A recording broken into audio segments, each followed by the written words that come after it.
तो यार 4-5 दिन की बात है, कर लो, बेटर रहोगे। अदर देन बाद में रिग्रेट होगा कि यार काश मैं कर लेता, तो वो काश कभी नहीं आना चाहिए। अगर आपने सोच लिया कि आप 95 ला सकते हो तो आप ले आओगे। इंग्लिश की वजह से मैं बता रहा हूँ, परसेंटेज बिगड़ती भी है और परसेंटेज शूट अप भी होती है। इंग्लिश एक ऐसा सब्जेक्ट है जिसको हम हमेशा इग्नोर करते हैं। 10th में हो चाहे फिर 12th में हो, 11th में, कोई भी क्लास हो, हमेशा हम सिर्फ एक इंग्लिश सब्जेक्ट ऐसा होता है जिसको हम कंसीडर नहीं करते, और लास्ट के जब 10 या 12 दिन रहते हैं एग्जाम को, तब जाके हमारी आंख खुलती है कि यार इंग्लिश का पेपर है, उसमें भी तैयारी करनी है। एंड मैं आपको एक चीज गारंटी के साथ कह सकता हूँ कि यार अगर इंग्लिश के पेपर को आप कंसीडर नहीं करते तो उसकी वजह से आपकी ओवरऑल परसेंटेज पे बहुत ज्यादा इफेक्ट पड़ता है। अभी आपके 3 से 4 दिन रह गए यार फाइनल आपके बोर्ड एग्जाम को, बट स्टिल अगर आप ये 3 से 4 दिन भी अच्छे से यूटिलाइज कर लेते हो तो इंग्लिश में डेफिनेटली एक अच्छा मार्क्स स्कोर कर सकते हो। एंड आज की वीडियो में हम इसी के बारे में बात करने वाले हैं, मैंने किस तरह से 95 मार्क्स स्कोर किए थे with in just 10 to 12 days, और मैं लास्ट के 12-15 दिन के अंदर ही पढ़ा था English, and still I was able to score 95 plus marks. ठीक है, तो आप भी आराम से स्कोर कर सकते हो। एंड अगर अभी तक नहीं पढ़ा कुछ भी, ठीक है, तो भी आप इजीली 90% मार्क्स इंग्लिश में आप लेके जा सकते हो। So without any further ado let's jump on to today's video. But अगर चैनल पे पहली बार आए तो प्लीज सब्सक्राइब कर दो, बिकॉज आप में से काफी लोग हैं जो सब्सक्राइब नहीं करके जाते, आप देख सकते हो। ठीक है, तो यार सबसे इंपॉर्टेंट चीज यार, आपके 3 सेक्शन होने वाले हैं इंग्लिश के पेपर में, ए बी एंड सी। सी आपका होता है जो आपने लिटरेचर पढ़ी हुई है, ठीक है, बी आपका राइटिंग सेक्शन होता है, एंड ए आपका रीडिंग कॉम्प्रिहेंशन होते हैं। तो सबसे पहले आपको यार जब भी पेपर में जाओ तो सेक्शन सी स्टार्ट करना है, एंड उसके लिए आपको प्रिपरेशन करनी होगी अपने लिटरेचर सेक्शन की। लिटरेचर के अंदर आपको यार पोएम्स मिलेगी और चैप्टर्स मिलेंगे। तो सबसे बेसिक चीज क्या करनी है आपको, लास्ट के 4-5 दिन के अंदर आपको सबसे पहले फटाफट चैप्टर्स गो थ्रू करने हैं। एनसीईआरटी की बुक उठाओ एंड सारे चैप्टर्स गो थ्रू करो। ठीक है, आपके एनसीईआरटी की बुक इतनी ज्यादा मोटी नहीं होती, एंड 40-50 या फिर 70-80 पेज की आपकी बुक होती है, तो आप उसको फटाफट रीड कर सकते हो। हर चैप्टर फटाफट पढ़ो, एंड उसके बाद उनकी समरी वीडियो जरूर देखो, बिकॉज समरी वीडियो जब देखते हो तो आपके सबकॉन्शियस माइंड में चीजें बैठ जाती है कि हाँ यार, इन शॉर्ट करके इस चैप्टर में ये बताया गया है। जब वो सारी समरी वीडियोस कर लो, उसके बाद आप उन पे क्वेश्चंस पढ़ सकते हो। एक बुक भी आती है, मेरे को याद नहीं है उसका नाम क्या है, बट एक बुक आती है, उसके अंदर काफी सारे क्वेश्चंस दिए होते हैं रिलेटेड टू दी चैप्टर्स। आपके पास बुक्स होगी, मल्टीपल बुक्स होगी, एंड अभी तक तो आपने काफी सारे सैम्पल पेपर्स भी खरीदे होंगे, तो जितने ज्यादा क्वेश्चंस रीड कर सकते हो उतने ज्यादा आपके लिए इंपॉर्टेंट होने वाले हैं। ठीक है, आप सारे इंग्लिश में क्वेश्चन लिख के प्रैक्टिस नहीं कर सकते, बिकॉज बहुत ज्यादा मोनोटनस काम भी हो जाता है, बहुत ज्यादा डिफिकल्ट भी आपको लगेगा। ठीक है, बट अगर रीडिंग की बात है तो आप काफी सारे क्वेश्चन एक साथ रीड कर सकते हो, एंड चीजें साथ में लेके चल सकते हो, और इससे क्या होगा कि आपको बार बार जब क्वेश्चंस पढ़ोगे तो आपको चैप्टर्स अच्छे से याद होने लगेंगे। ठीक है, लिटरेचर सेक्शन में गलती मत करना, बिकॉज ये आपके हाथ में होता है, बाकी जो 2 सेक्शन होते हैं वो आपके कंट्रोल में नहीं होते, क्योंकि वहां पर कुछ भी आ सकता है। बट लिटरेचर सेक्शन ऐसा होता है जो थोड़ा सा प्रिडिक्टेबल होता है। तो लास्ट ईयर के सैम्पल पेपर्स उठाओ, प्रीवियस ईयर के क्वेश्चन पेपर्स उठाओ जो पहले सीबीएसई का पेपर आ चुका है, एंड उनमें जितने भी क्वेश्चन हैं उनकी रिटर्न प्रैक्टिस कर लो, बिकॉज चांसेस यही होते हैं कि यार रिपीट होने के। ठीक है, जनरली 12th का पेपर इतना डिफिकल्ट नहीं आता इंग्लिश का, डिफिकल्ट नहीं आता, इसीलिए बच्चे 95 तक इजीली ले जाते हैं। 98, 99, 100 तक स्कोर करना मुश्किल है। देखो यार 100 की ऐसी बात है, आ जाते हैं, ऐसी कोई प्रॉब्लम नहीं है। ठीक है, मैंने खुद अपने सीनियर्स को देखा जिनके 100 मार्क्स इंग्लिश में आए हैं।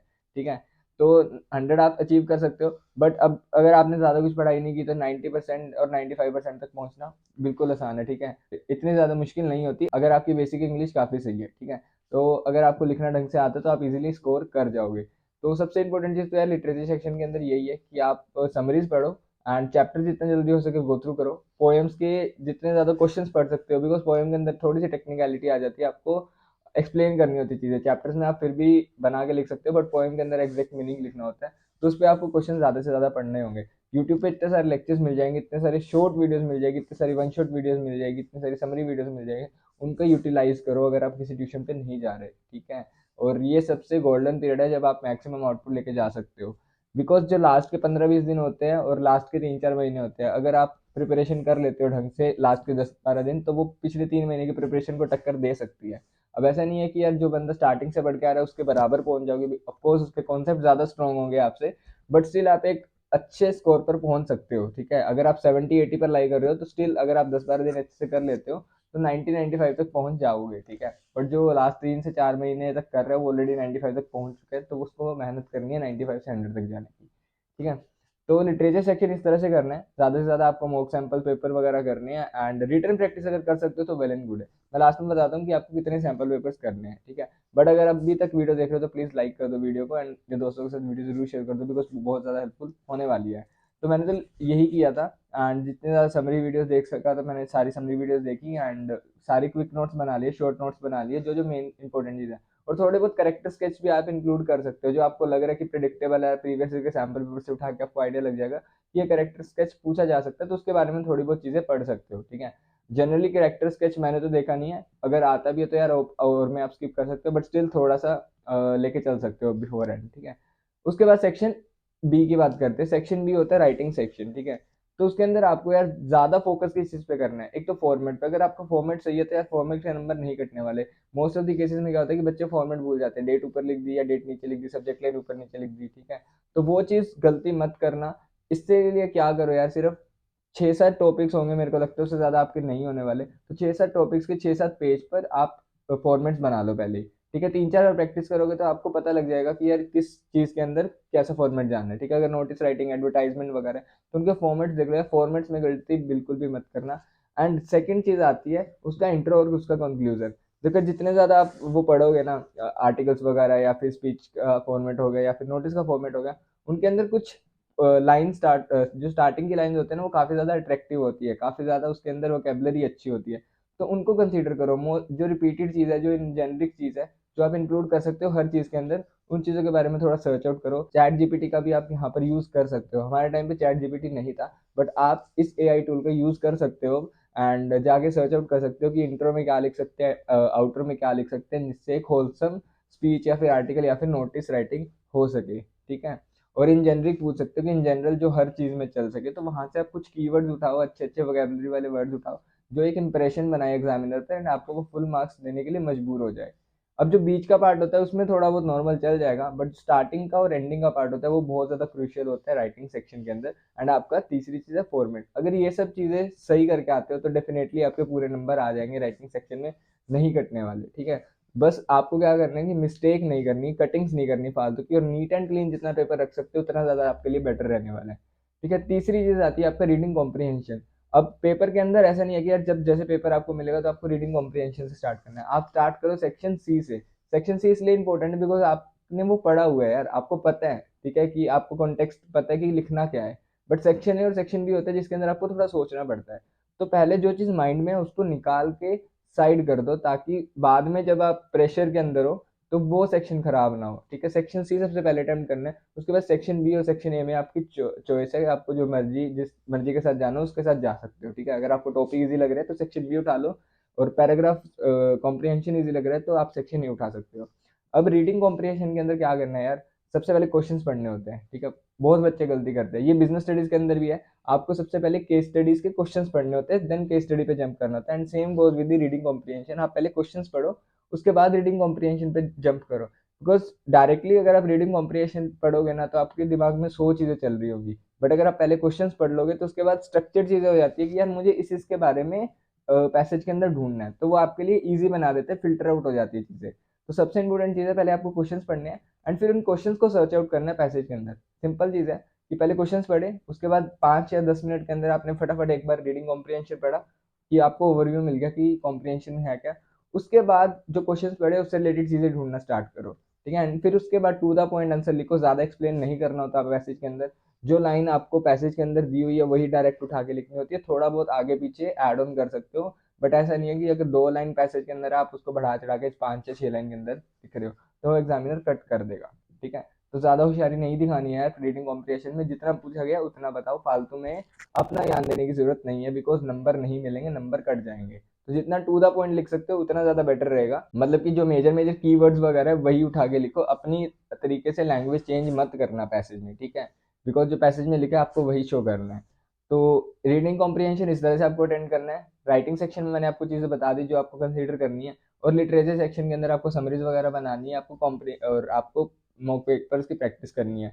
और फर्स्ट और सेकंड जो सेक्शन है उनके जितने ज़्यादा सैम्पल पेपर्स अटेम्प्ट कर सकते हो उतना ज़्यादा बेटर रहेगा, because most of the students ignore करते हैं रीडिंग कॉम्प्रिहेंशन को, कि उनको लगता है कि यार वहाँ जाके देखेंगे पैसेज और देखते हैं कि कैसे होता है। मैंने खुद 4 से 5 सैम्पल पेपर्स अटेम्प्ट किए थे, ज़्यादा नहीं किए थे इंग्लिश के पेपर में जितने मैंने बाकी कोर सब्जेक्ट्स में किए थे, ठीक है।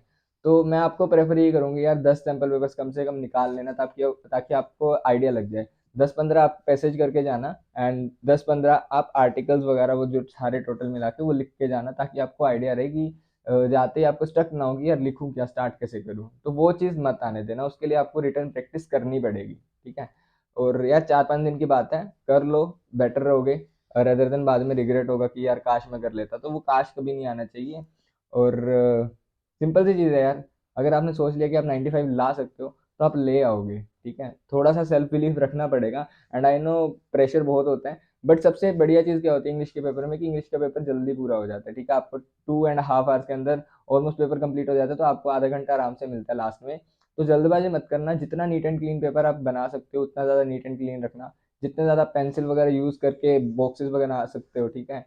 तो उतना ज़्यादा बेटर रहेगा, क्योंकि जितना ज़्यादा क्लीन पेपर होगा उतना ज़्यादा एग्जामिनर को मज़ा आएगा चेक करने में और वो इतने आसानी से नंबर देगा। कि आपको एग्जामिनर को ये बता के रखना है कि यार नीचे एग्जामिनर ने अगर 10 पेपर चेक किया एंड 11वीं शीट आपकी है ना, तो एग्जामिनर को ऐसे लगे कि यार 11 बाकी 10 शीट से बेटर है आपकी शीट, ठीक है? बिकॉज एग्जामिनर को यार बहुत सारी शीट चेक करनी होती है, उनको 100 150 शीट्स एक दिन में चेक करनी होती है। तो यार उनको अगर अच्छी शीट्स मिलेगी तो वो डेफिनेटली आपको नंबर देंगे। तो यही माइंडसेट आपको लेके चलना है एंड इसी तरीके से आपको पेपर अटेम्प्ट करना है, ठीक है? आसान है नंबर लाना, कोई बड़ी बात नहीं है, ठीक है? इवन कि मैं खुद 10-12 दिन ही पढ़ा था इंग्लिश के अंदर, पूरा साल मैंने नहीं पढ़ाई की थी यार इंग्लिश में। एंड आई डोंट नो कि बच्चे क्यों इग्नोर करते हैं, इवन कि मैंने भी इग्नोर किया था मोस्ट ऑफ द केसेस में। बट लास्ट में आके थोड़ा मैं सीरियस हो गया था, तो इसकी वजह से मेरे 95 मार्क्स आ गए थे इंग्लिश में। तो आपके भी 95 मार्क्स आ जाएंगे यार, 95 का 95 से ज़्यादा लेके आओगे। बस ये 4-5 दिन अच्छे से मेहनत कर लेना, अच्छे से इनको यूज़ कर लेना, ताकि बाद में आपको रिग्रेट ना हो। और इंग्लिश की वजह से मैं बता रहा हूँ, परसेंटेज बिगड़ती भी है और परसेंटेज शूटअप भी होती है। तो अब आपके हाथ में, आपको शूटअप करनी है या फिर नीचे लेके जानी है, ठीक है? So all the best. And बाकी आप सोशल मीडिया हैंडल पे कनेक्ट कर सकते हो, सारे सोशल मीडिया हैंडल्स के लिंक मैंने डिस्क्रिप्शन में डाल रखे हैं एंड आप जाके फॉलो कर सकते हो। उसके अलावा यार जिस भी टॉपिक पे वीडियो चाहिए कमेंट बॉक्स में बताओ, और भी काफ़ी सारी वीडियोस आ जाएंगी चैनल पर, डीयू से रिलेटेड, सीयूटी से रिलेटेड और 12 से रिलेटेड भी काफ़ी सारी टिप्स एंड स्ट्रैटेजी से रिलेटेड वीडियोस मैं अपलोड करूँगा। मैं अपना एक्सपीरियंस ज़रूर शेयर करूँगा किस तरह से मैंने 97% के आसपास स्कोर किए थे 12th में एंड आप कैसे स्कोर कर सकते हो। बाकी आप यार सब्सक्राइब कर दो, दोस्तों के साथ शेयर कर दो एंड मिलते हैं इसी के साथ नेक्स्ट वीडियो में। Till then this is Shahjahan signing off. Stay tuned and all the best for your examinations.